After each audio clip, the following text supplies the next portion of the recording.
Hello mga guys, kumusta po kayong lahat dyan? Welcome back again to GI Vlog Sea Life.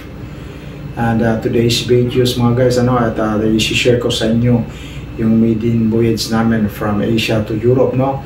Via Cape of Good Hope. So, halina guys, samahan niyo po kami.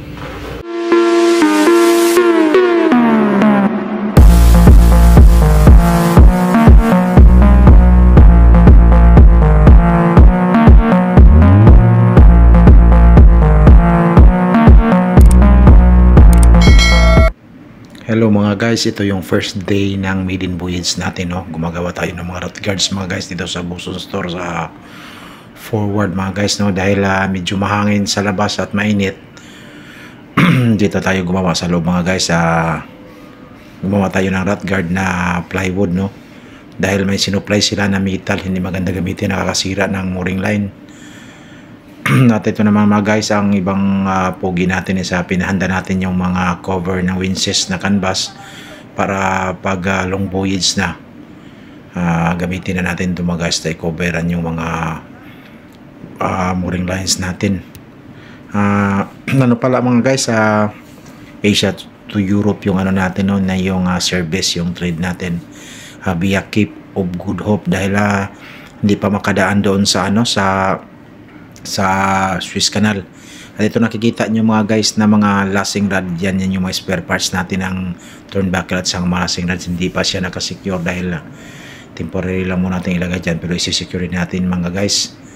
At ito pinaliha ko yung yung rod guard, at bago natin pinturahan, lihaan muna natin ng kunti para medyo maganda tingnan. At maya maya lang din mga guys, pinturahan din yan at para ready na gamitin. At itong na mga guys, dito na kami ngayon sa sa Singapore, Port of Singapore, at inhanda namin yung pag-discharge ng mga basura, yung mga garbage disposal, dahil marami kaming basura, no, na nakolek galing sa shipyard.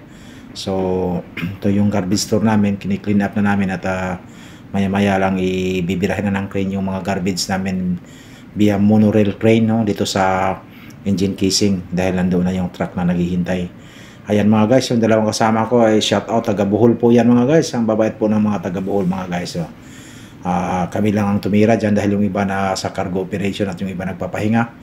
Dahil may mga duty sila mamaya, at inahanda na natin yan. At ito naman mga guys, isa yung dumating na yung supply ng mga pintura natin, no? At na natin, tine-check natin isa-isa according to sa delivery list. Para pag may mga guys, pag may inventaryo na rin tayo, automatic may inventaryo na tayo, may inventory na tayo agad, kaya sinesegregate na namin yan, at mayroong dadalhin na namin sa paint store dahil i-install na namin doon, at sineseparate na, at binibilang din namin yan according sa delivery list, at sinesegregate, no, para hindi tayo mahirapan. At matik na yan, pag hiningihan tayo ng chipmate, mayroon agad tayong may bibigay na inventory sa paint delivery.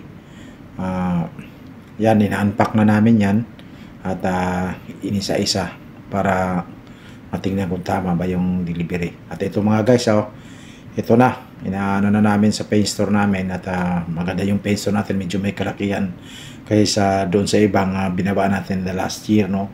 Ito medyo maganda yung paint store, medyo maluwag, at okay na okay, matitibay yung yung shelf, no.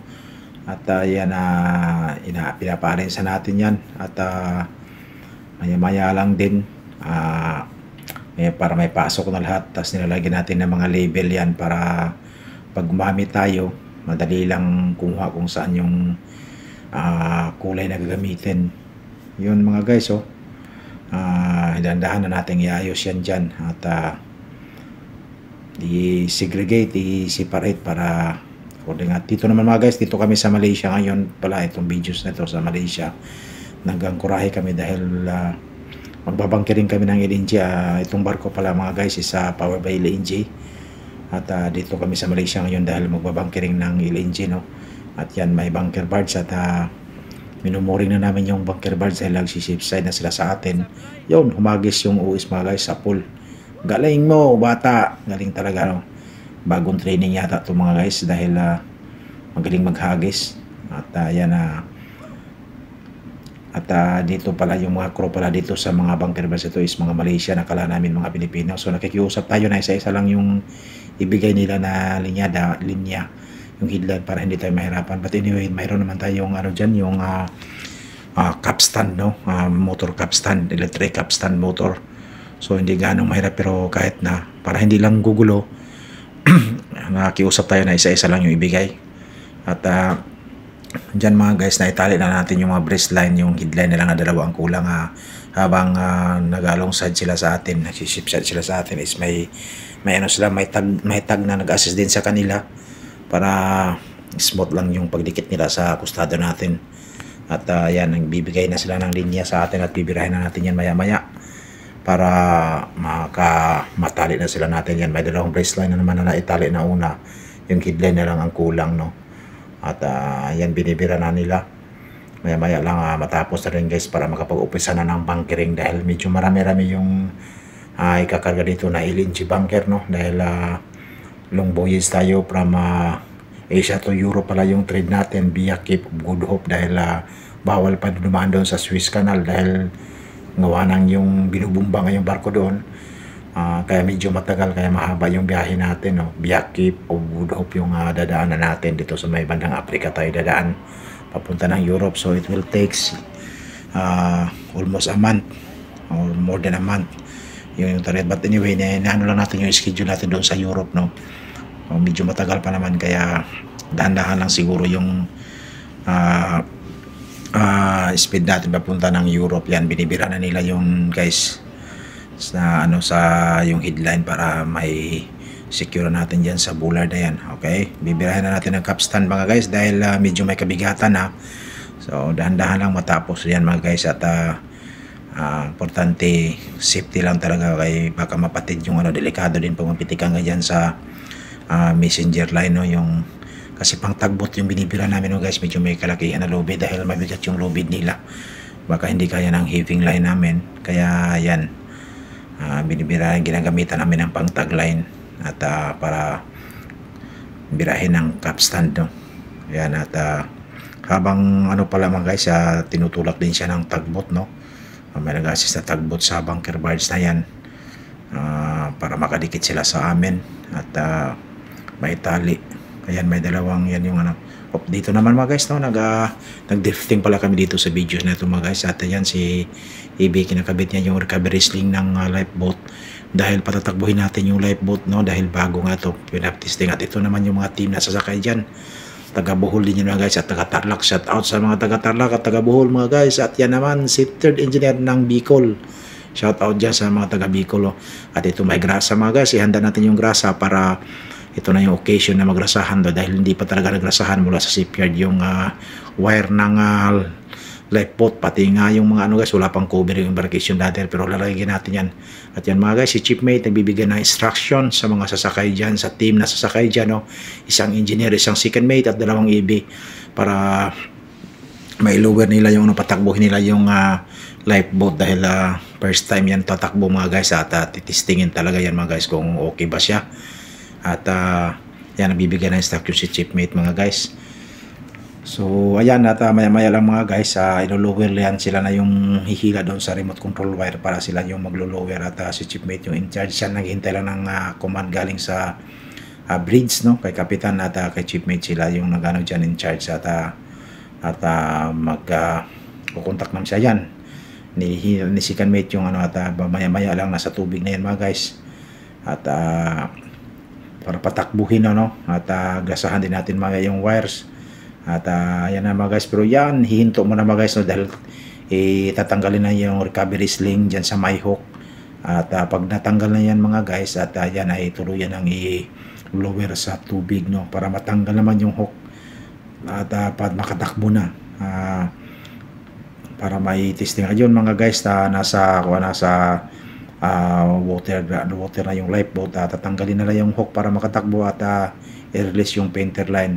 Yung painter line ng pala mga guys, doon sa mga followers na hindi nila alam, yan yung yan yung parang puti na lubid na yan ay i-disconnect din yan para makatakbo na yung hook. Yan yung tinatawag na painter line. At ito naman mga guys, grasahan mo muna at shout out dyan sa taga Maasin, yung pamalakasan nating ibi mga guys, no? Kaya maasin yan, grasa dong. At yan mga guys, tumakbo na yung ano natin, yung lifeboat. At sa tingin ko maganda naman yung ano no, pagtakbo, wala naman problema. At mamaya-maya lang din yan guys, babalik din sila yan for recovery para may balik sa stowage position naman yung lifeboat, ready for emergency in case no.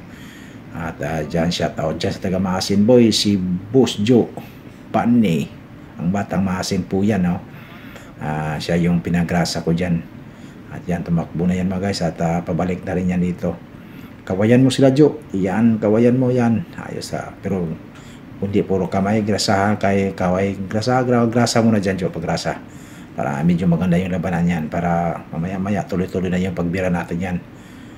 Tirada dyan. Grasahan mo muna yan. Yan, tumakbo na yung lifeboat mga guys. At mamaya lang babalik din yan mga guys. Para maibalik na siya sa stowage position. At yun, pa-approach na sila mga guys no. Maraming salamat pala guys sa mga followers natin yan na sumusubaybay sa ating vlog no. GI Vlog Sea Life no. So may part 2 pa ito mga guys no, yung within voyage natin may part 2 pa to. Ito lang muna part 1 mga guys. At ayan mga guys, yung lifeboat natin is nag-approach na lang, unahin lang kukunin is yung painter line, then handaan silang atras papunta sa Divot Hook para mai-connect na yung lifeboat mga guys. At ayan, na-recover natin mga guys. Dandahan natin bibirahin yan mga guys para may balik sa stowage position. At tuluyan ang ilalasing natin at tayo ang in charge yan sa pag-operate ng Divot no. Ayan, si Chiefmate naman yung command dyan. At may lang may balik na yan mga guys. And ito palang mga panahon guys, nag-drifting kami dito mga guys. Yung drifting mga guys, huminto muna kami para lang may takbo dahil schedule naman kami sa Europe. Matagal pa yung schedule namin kaya nag-drifting para matesting yung lifeboat kung okay ba siya o okay naman na walang problema para ano mga guys no. So maganda yung panahon, ayan, napakaganda ng panahon mga guys, nag-drifting kami dito. But after this one mga guys ay magpuproceed na tayo sa voyage natin, heading to Europe via Cape of Good Hope pala kami mga guys. At yan mga guys, fully secure natin yung lifeboat dahil maya lang ay tatakbo na rin kami mga guys. At tuloy na kami pang heading to Europe. At ito mga guys, napaganda ng view, napaganda ng ulap, no, maganda yung panahon sa araw na ito. So pala sa mga followers ko mga guys, maraming salamat ulit sa pagpanood sa vlog natin at abangan nyo marami pa tayong mga vlog. Part 1 pa lang to guys ng ng maiden voyage natin no.